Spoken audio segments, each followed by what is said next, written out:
بسم الله الرحمن الرحيم. بعد ما خلصنا الانفلاميشن تعالوا نشوف دلوقتي cell injury. بصوا تمام، في السيل انجري عندنا الفاتي تشينجز وكده. ف في تو جارز بنتلخبط بينهم، هل الفاتي تشينج ده ديفيوز وحاجة تانية انا مش فاكراها يعني. طيب تعالوا بقى نعرف ايه دوت.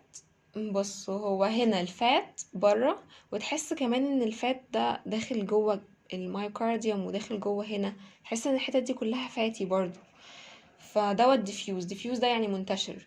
يبقى الأورجان هارت، الهارت ده طبعا enlarged، يبقى slightly enlarged. بص تعالوا نجيبهم أحسن عشان نحفظها وبعدين نجيبها كمان شوية نسمعها. يبقى الهارت ده slightly enlarged. المايوكارديوم diffusely pale yellowish in color و soft in consistency. pale عشان دوت fat، ماشي. pale yellowish in color لونه أصفر، المفروض ان الفات لونه اصفر.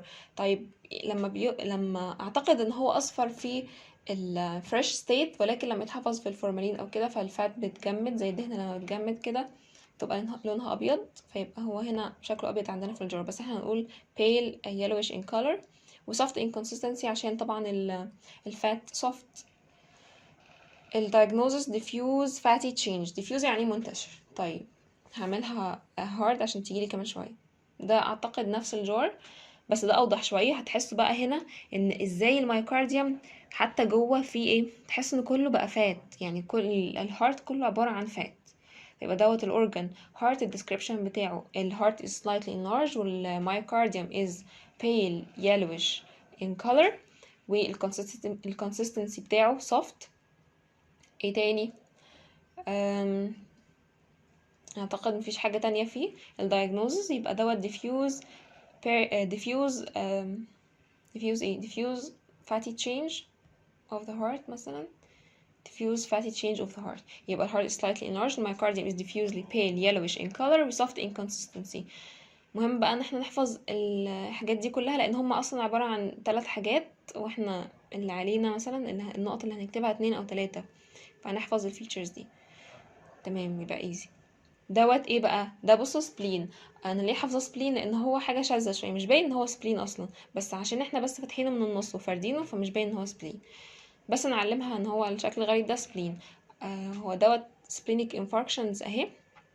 طيب احنا عارفين لما يبقى فيه ليجنز بنشوف النمبر بتاعها ايه. هما multiple infarcts او infarction. ايه تاني؟ pale الكالر بتاعها pale in color.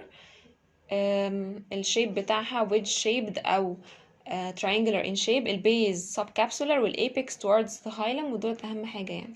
الأورجان spleen. الcut surface shows well circumscribed wedge shaped pale areas ديت بينت إن هما multiple يعني. wedge shape ده الشيب بتاعها. البيز subcapsular والapex towards the hilum.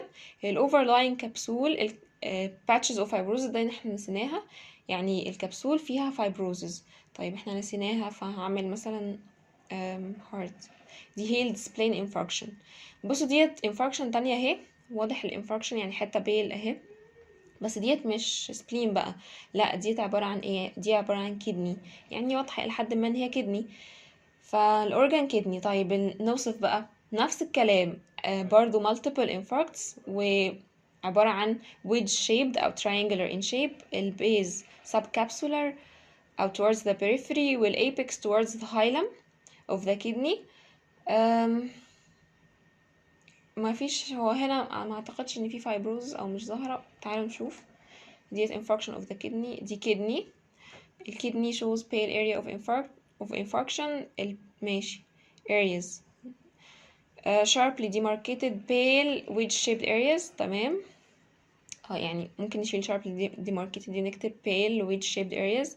البيز directed to the cortical surface اللي هي to the periphery والاpex towards the hilum. ماشي احنا قلناها. ال affected areas are depressed دي احنا ما قلناهاش، بس يعني هتغاضى عنها عشان احنا كده كده عندنا 3 حاجات نوصفهم وخلاص، او ما نتغاضاش. ال affected areas pressed below the surface of the kidney ودي renal infarction، خلاص مش مشكلة. نعرف بس ان هي ال affected areas ديت pale وتحت شوية، غرسة تحت شوية. ده ايه؟ دوت brain. هو كاتب هنا بس ممكن تيجي صورة مش مكتوبة فهدريها كده. دي عبارة عن ايه؟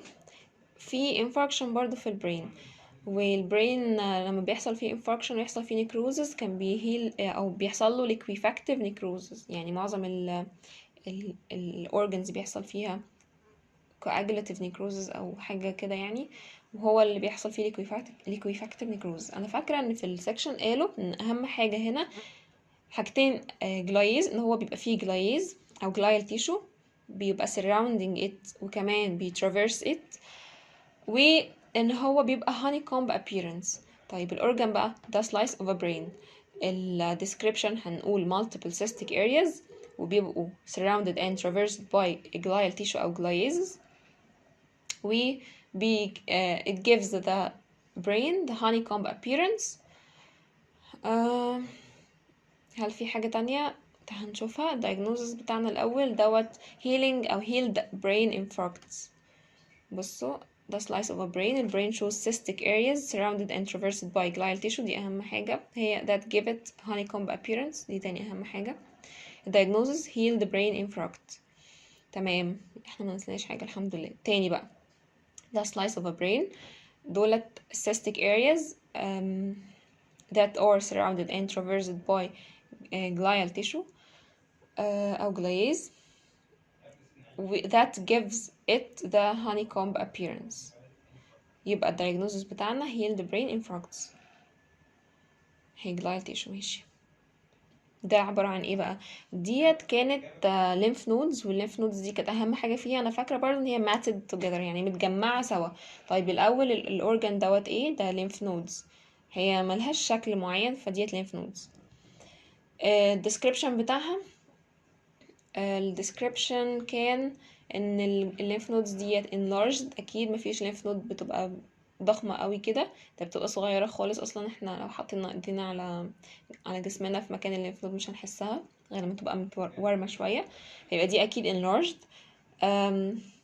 متجمعة multiple. الاول تعالوا نشوف النمبر بتاعها، النمبر بتاعها multiple. السايز هي large in size و of variable sizes كمان، في شوية كبيرة وشوية إلى حد ما moderate in size. طيب ايه تاني؟ السايز، الشيب ممكن نقول عليها ovoid in shape أو oval. size shape site، مش فاكرة ان فيها site معين. ايه تاني؟ الcolor بتاعها، الأول نقول cut surface، هو هيقول لنا الcolor. الcut surface shows multiple matted together، multiple lymph nodes matted together، وكمان هتكون ايه الconsistency بتاعتها بقى like cheese، اللي هي necrosis yellowish cheese like necrotic tissue. طب تعالوا بقى نحفظها عشان واضح ان احنا مش حافظينها. organ lymph nodes description، دولت group of lymph nodes enlarged، دوت السايز، matted together. ماشي، واحنا قلنا ان هما a group يعني ده number. cut surface بيورينا numerous areas، ماشي كتير. yellowish ده ال color yellowish، و consistency cheese like necrotic tissue، cheese like. ايه الدايجنوز بتاعنا؟ tuberculous lymphadenitis. جين دوت اللي احنا كنا لسه شايفينه جالنا تاني، يبقى دوت الهارت. ده diffuse fatty change او diffuse fatty change of the heart. ايوه، الديسكريبشن بتاعه بقى ايه؟ الهارت ده slightly enlarged، والمايوكارديوم is pale yellowish in color و soft in consistency عشان هو fat. تمام، زي ما احنا قلنا diffuse fatty change of the heart. ديت الليمف نودز جات لنا بسرعة قوي، يعني ده جار تاني بس لنفس الحاجة، يعني الليمف نودز. طيب ديت lymph nodes للأورجان. الديسكريبشن بتاعنا بقى a group of lymph nodes matted together. enlarged طبعا enlarged matted together. ايه تاني؟ cut surface shows a yellowish a group of lymph nodes that are yellowish in color و cheese like in consistency. ايه تاني بقى؟ diagnosis tuberculous lymphadenitis. يبقى lymph nodes a group of lymph nodes that are enlarged متضخمة matted together متجمعين سوا. ال cut surface بيورينا ان هما numerous areas of yellowish cheese like necrotic tissue. الdiagnosis بتاعنا هيبقى tuberculous lymphadenitis. تمام، اهي جات لنا بسرعة. طيب بصوا، نحاول نجيبها المرة دي بقى يعني لحد ما كويس خالص. الأورجان بتاعنا lymph nodes. الديسكريبشن دولت a group of lymph nodes that are enlarged دوت السايز matted together numerous. ونشوف الcut surface shows us numerous areas of yellowish cheese like areas أو lymph nodes. ما علينا. الdiagnosis بقى بتاعنا tuberculous lymphadenitis. كده حلو قوي إن شاء الله. necrotic tissue. ماشي، ده ايه؟ ده سبلين. السبلين دوت احنا كنا سايبينه عشان ما قلناش الفايبروزس اللي على الكبسول. طيب تاني بقى، يبقى دوت الاورجن سبلين. ايه تاني بقى في السبلين دوت؟ الليجنز بتاعتنا numerous wedge shaped او pale wedge shaped او triangular in shape. البيز بتاعها subcapsular والاpex towards the hilum. والكبسول shows areas of fibrosis. يبقى الدايجنوزز ايه دوت؟ spleen infarct. hailed splenic infarct. ماشي. يبقى ال description cut surface shows well circumscribed wedge shaped. ماشي. pale. ماشي. البيز subcapsular والاpex towards the hilum. ال overlying capsule shows patches of fibrosis. healed plain infarct. حلو. بص بقى دوت الجار التاني اللي انا كنت بقول لكم عليه ده بقى. تحس ان الجار الفات مفصول عن الهارت، فدوت مش ديفيوز. لا، هنعرف دلوقتي مع بعض هو ايه بقى عشان انا برضو مش فاكراه. ده سترومال، يعني في الستروما بس. تمام، مش ديفيوز. سترومال فاتي infiltration of the heart. طيب يبقى نحفظه بقى. the heart والبيريكارديال fat is increased. طبعا شايفين البيريكارديال fat هيوضح في صورة تانية، بس عشان هنا الباك جراوند بتاعته بيضة. بس واضح برضو ان البيريكارديوم اهو اللي حوالين الهارت فيه فات كتير. increase. طبعا مش بيبقى كل ده. fatty streaks are seen extending between the myocardial fibers. يعني ممكن نلاقي داخل برضو الفات ده داخل جوه المايوكارديوم. طيب يبقى دوت مش diffuse، لا دوت stromal fatty infiltration of the heart. طيب نعمله ايه؟ نعمله again. ده نفس الجار برضو. احنا ممكن نفرقهم بين واحد ابيض وواحد اصفر، يعني نبصمجهم كده ان الابيض ده كان diffuse والاصفر اللي هو الفات بتاعه اصفر دوت سترومال. بس يعني يا رب ما يطلعش حاجة تضايقنا كده، بس اللي هو طالما لقينا الفات كده مفصول او اصفر ان شاء الله ما يبقاش فيه جارز بيضة هنا.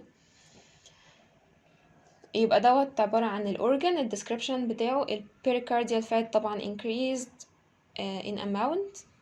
و fatty streaks are seen extending between the myocardium.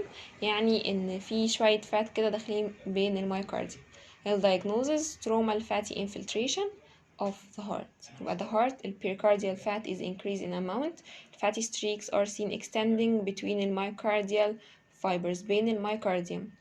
diagnosis stromal fatty infiltration of the heart. طيب اهو ده من بره بقى اصفر برضو الحمد لله. يبقى دوت الفات بتاعه البيريكارديال فات is increased in amount. وكمان ايه myocardial، مش عارفة بقى هنا هنقولها ولا لا، بس نقولها خلاص يعني. myocardial streaks are shown between the myocardial fibers. او قصدي fatty streaks are seen extending between the myocardial fibers. يبقى دوت stromal fatty infiltration of the heart. تمام، دوت نفس الجار. احنا خلاص حفظناه بقى مش هنكرره. هو heart pericardial fat is increased والfatty streaks are seen extending between myocardial fibers. stromal fatty infiltration of the heart. يبقى الحمد لله دوت اصفر ودوت ابيض. دي ايه؟ بصوا ديت ايه؟ ديت كدني، والكدني بين حواليها فات كتير قوي. برضه انا مذاكرتش الجار ده. تعالوا نشوفوه. دي كدني. طيب ده احنا عارفينه. description الكدني of normal size اهي.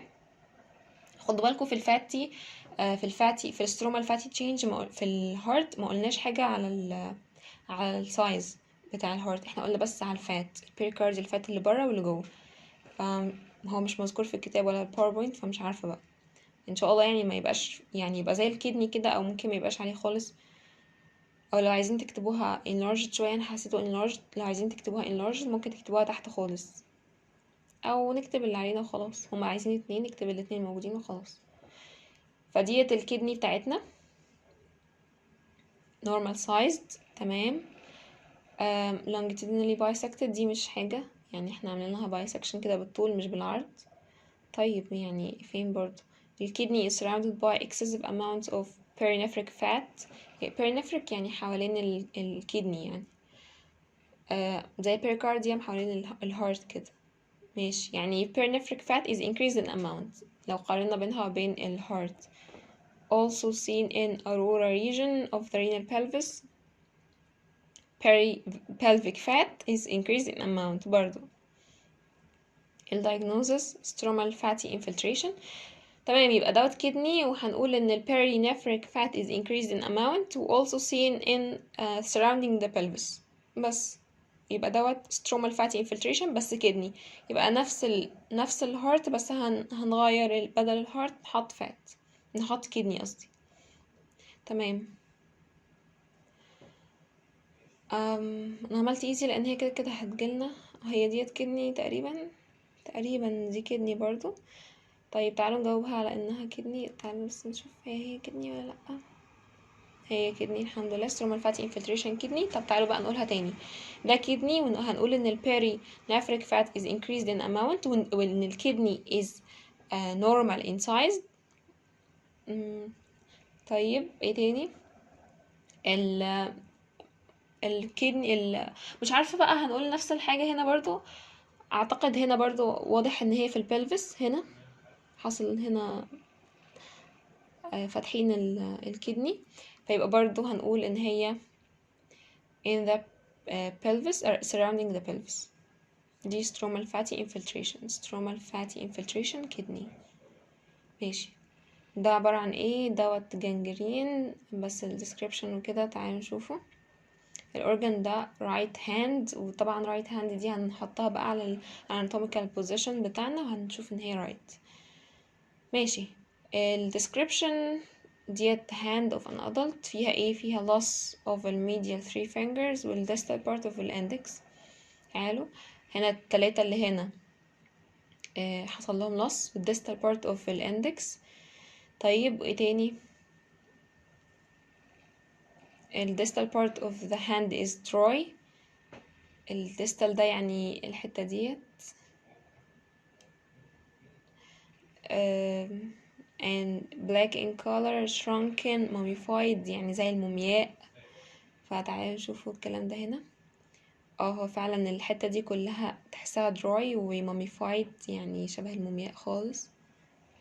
المفروض ان دي normal، اعتقد دي normal hand، وديت اللي هي mummified، بحس فيها wrinkles كتير كده shrunken.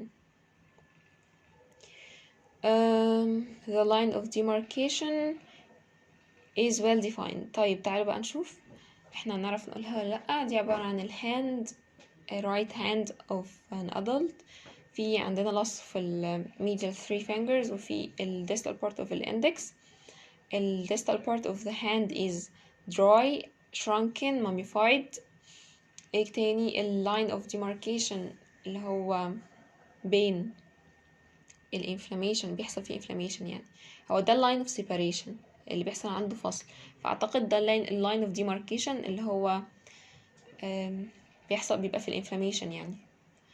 فدوت واضح اللي بيفصل ال healthy area عن ال area necrotic. تمام. فايه تاني؟ هي فيها طبعا black in color، ما قلناش ديت اهي black in color. وبس كده الحمد لله قلناها كلها. دي dry gangrene، dry مش wet، dry gangrene of the hand. معظم الديستال اعتقد كانوا dry gangrene. هنعملها hard عشان تجيلنا كمان شوية. ديت نفسها اهي، ده الهاند ديت فيها ايه؟ الاول ديت right hand برضو، ايوه فيها loss of 3 الميديال 3 fingers، والديستال part of the index كمان هي dry و black in color و shrunken mummified. ايه تاني؟ line of demarcation المفروض ان هو يكون واضح. ودي dry gangrene of the hands اهي.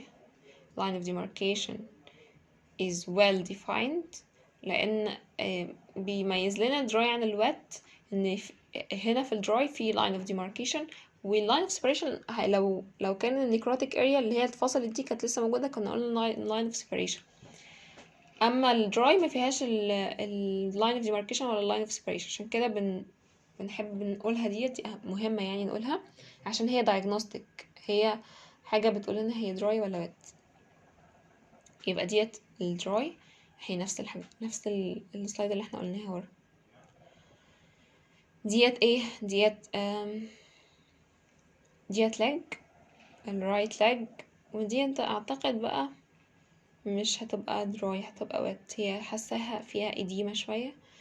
تعالوا نشوف، او فيها الاتنين. انا فاكرة ان هي كان فيها الاتنين. دي right foot description فيها dry و black و mummified little two. little two ده dry و black و mummified، هو فعلا كده شبه المومياء. ال skin of the dorsum foot is swollen، فيها فعلا swollen يعني فيها إديمة.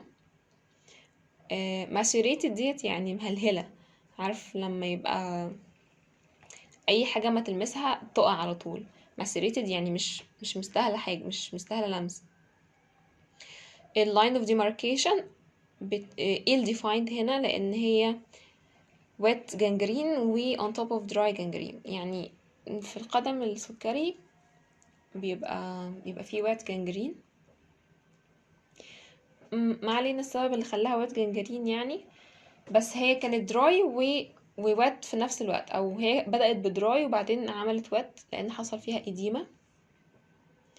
فتعالوا نوصفها تاني. دي رايت فوت، ودي عبارة عن الدور الأول الليتل تو ده النمبر بقى الكالر بتاعه black in color و shrunken و dry mummified.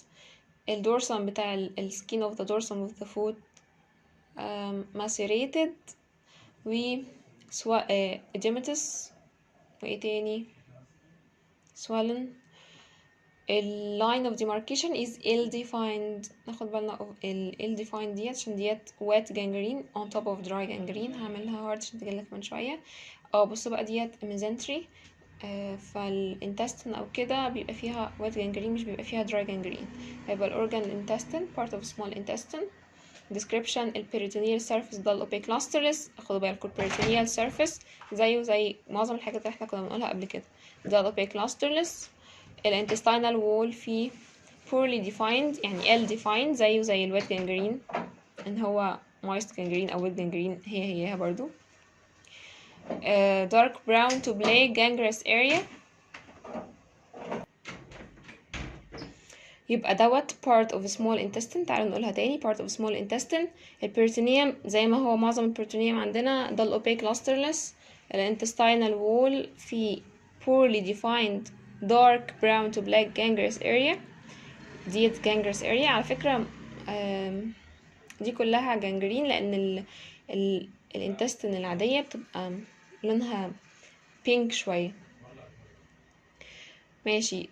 فيها black و poorly defined dark brown to black والline of demarcation is ill defined. يبقى اهم حاجة عندنا line of demarcation. يبقى دي part of small intestine والpart دوت حصل فيه ايه؟ في dark to black poorly defined gangrenous parts. وكمان عندنا ان line of demarcation is ill defined والperitoneal surface dull opaque lustreless. moist gangrene of small intestine او wet gangrene. hard ديت لايوميوما فيها dystrophic calcification. على فكرة برضو ده سلايد من ده اعتقد جار من الجارز اللي هتتكرر معانا، بس ما علينا. الاورجن دوت يوترس، ولو انه مش باين قوي بس هو يوترس يعني. ده اليوترس ودولت الفالوبيان تيوبز، ودوت كان اليوتراين كافيتي. وفي بقى عندنا multiple areas. هنبدأ ان احنا نوصف بقى ان احنا نقوله ان اليوترس دوت enlarged الحاجات ديت اللي هي lesions ديت multiple، النمبر بتاعها multiple، السايز بتاعها في بعضها subserosal وبعضها في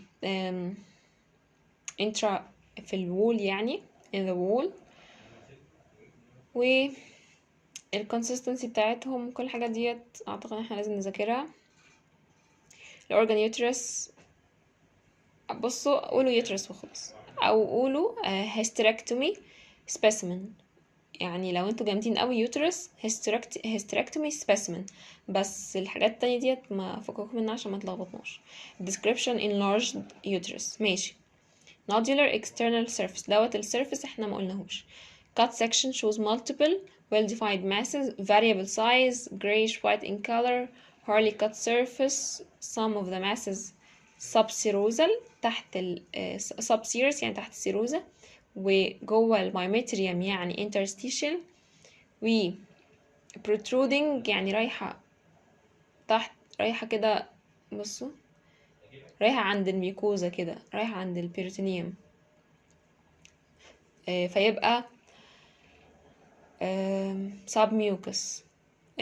ممكن ما نقولش التلاتة دولت، لو دولت يعني نقطتين او كده فخلاص.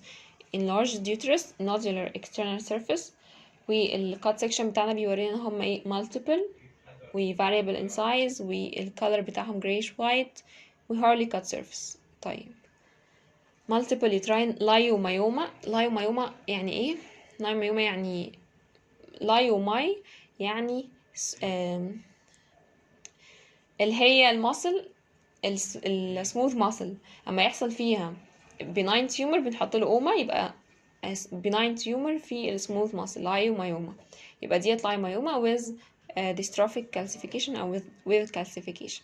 المهم ان احنا ما قلناهوش صح دوت ايه. ديت right hand و ال distal 3 fingers are lost، و قصدي الميديال 3 fingers are lost، و distal part of index برضو is lost.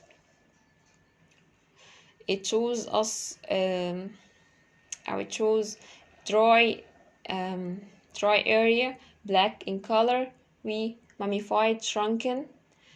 A line of demarcation is well defined، وده عبارة عن gangrene dry gangrene of the hand. بصوا ال line of demarcation is well defined، وقلنا برضو ان هي dry و black و shrunken، وقلنا اللوس اللي حصل عندنا ايه. طيب الحمد لله.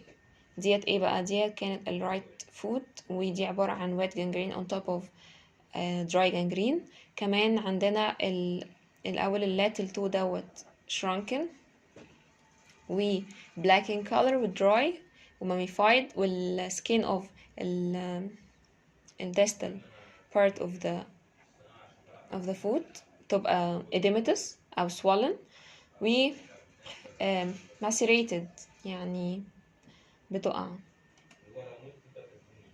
تمام، يبقى dry black mummified little toe، وال skin of the dorsum of the foot is swollen macerated.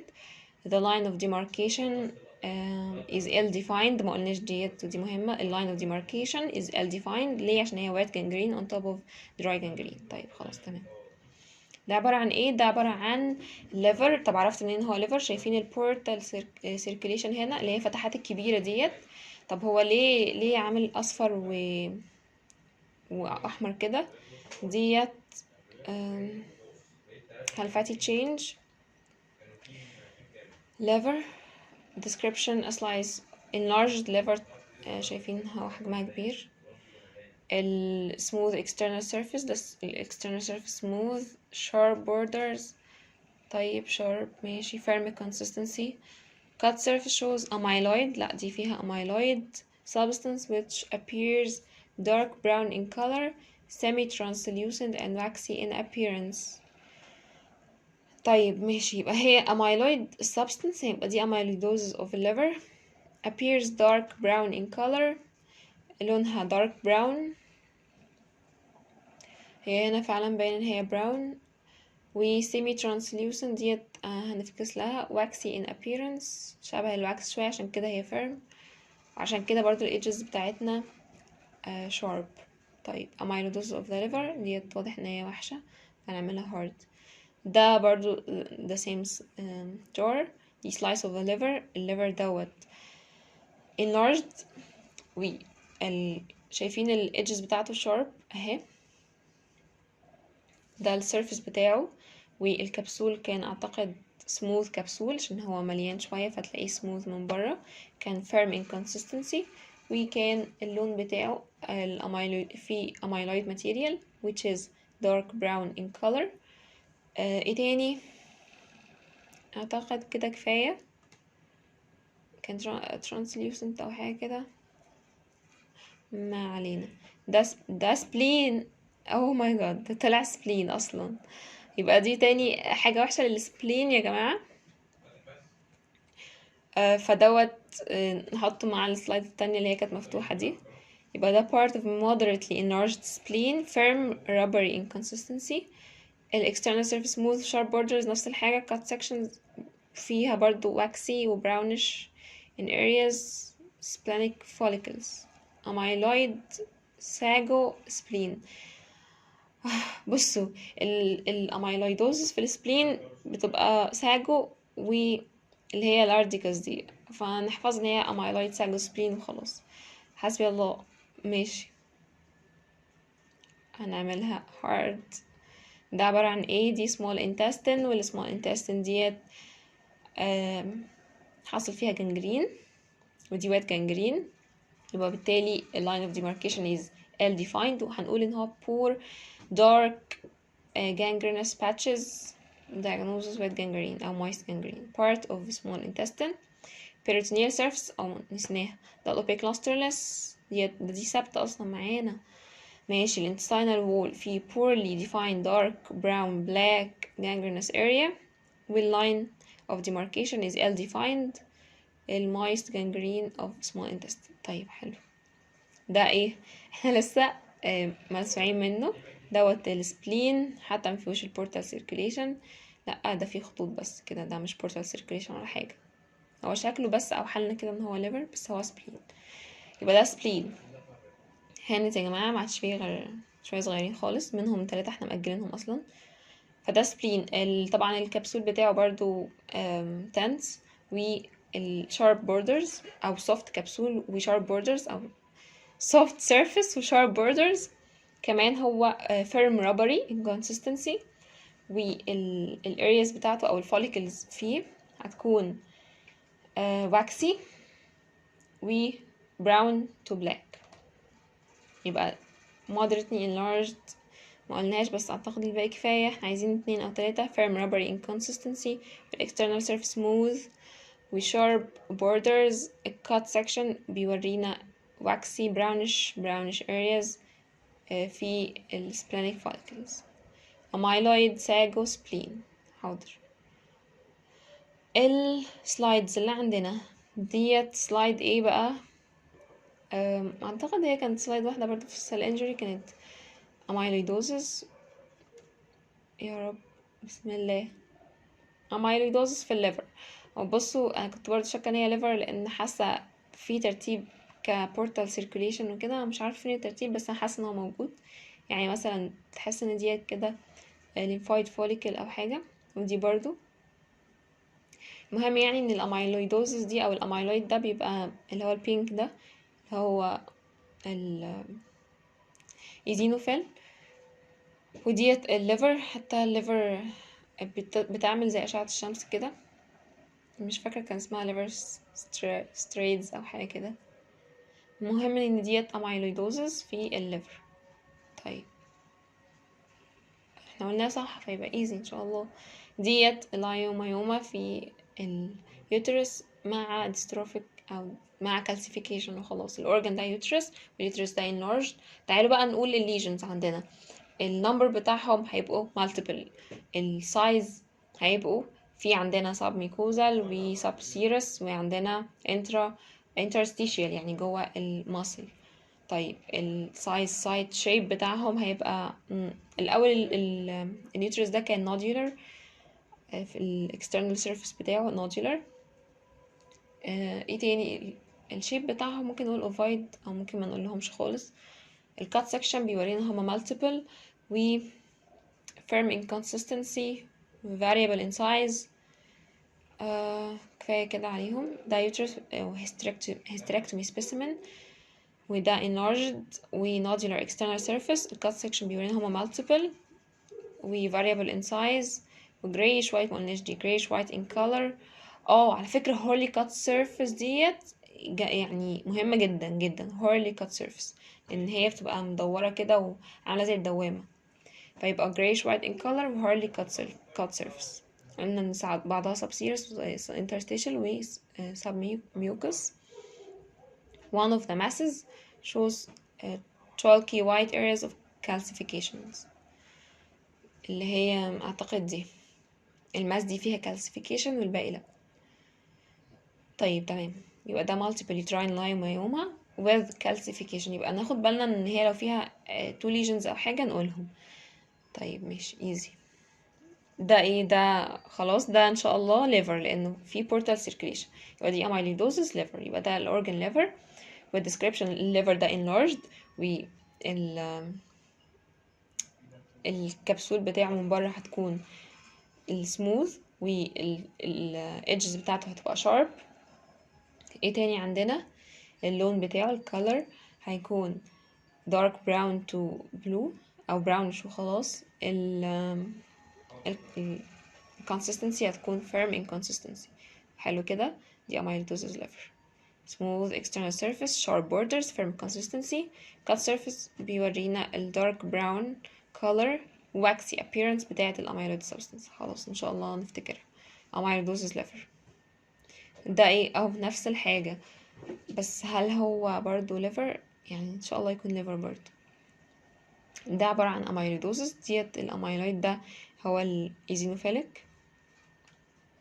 دي H&E stain عشان احنا عندنا stains كتير على فكرة، يفضل تراجعوا عليهم من النظري، لان ممكن يقول برضو ايه الستينز التانية اللي ممكن نعمل بيها الاميلويدوز، لان الاميلويدوز له سبيشال ستينز. فديت عبارة عن اميلويدوز في الليفر homogeneous. ده الاميلويد homogeneous eosinophilic structureless material compressing الهيباتوسايتس. يعني هي حاجة مش واخدة شكل معين، بتزق بس الهيباتوسايتس كده. يبقى homogeneous eosinophilic compressing الهيباتوسايتس. يبقى دوت الاميلويد. ده ايه؟ ده سبلين، اتلسعنا منه مرة. يبقى ده السبلين، والسبلين دوت moderately enlarged، والكبسول بتاعته هتكون او الاكسترنال سيرفيس بتاعته smooth و sharp edges. من جوه بقى هنقول ان هو shows brownish areas waxy areas in the lymphoid follicles. يبقى دوت عبارة عن amyloidosis في السبلين. يبقى ده سبلين moderately enlarged spleen. الفيرم rubbery consistency، ديت الكونسستنسي نسيناها. firm rubbery. external surface smooth و sharp borders دي قلناها. cut section بيورينا scattered، موجودة فين؟ waxy brownish areas في السبلينيك follicles. amyloid sago spleen دي نسيناها. amyloid sago spleen احنا قلنا amyloidosis في السبلين، ان شاء الله تعدي يعني، لان احنا ما قلناش خالص sago ديت في السكاشن. يبقى amyloid sago spleen. ده ايه؟ هي اصلا حاجة واحدة او سلايد واحدة، هي عبارة عن الاميلويدوز بس. هل ديت H&E برضو؟ هي نفسها ان شاء الله H&E و amyloidosis. الاميلويد ماتيريال عندنا ايزينوفيليك، المفروض هي compressing الهيباتوسايتس وهي homogeneous و structureless. يبقى amyloidosis في الليفر. هي نفس السلايد الحمد لله. دي بقى مش H&E ولا H&E؟ لا مش H&E تقريبا، لان هي حمرا شوية هنا وهنا بني. فتعالوا نشوفوها. دي special stain cognored amyloidosis بس بالcognored. هتظهر فين بقى؟ هتظهر لونها ايه؟ هتظهر homogeneous orange structureless material orange. يبقى هي cognored وهي برضو فعلا تكون حمرا كده. شايفين الهيباتوسايتس هي اللي بني وهي اللي عاملة زحمة دي. يبقى ده amyloidosis. واعتقد دي السلايد الوحيدة اللي عاملة الشكل دوت، يعني كل الباقي عادي، بس دي cognored اهي. amyloidosis في الليفر homogeneous برضو و orange و structureless material compressing الهيباتوسايتس. easy. ديت يا جماعة، انا قلت لكم تراجعوا على السبيشال ستين، بس هي اصلا ظاهرة لنا هنا كمان السبيشال ستين دي كانت ابل حاجة كده، جرين ابل حاجة كده اهي. اه ده مش عامل اصلا، هو المفروض ديت الاجابة، بس هي ظاهرة لنا جرين باير فرنجز.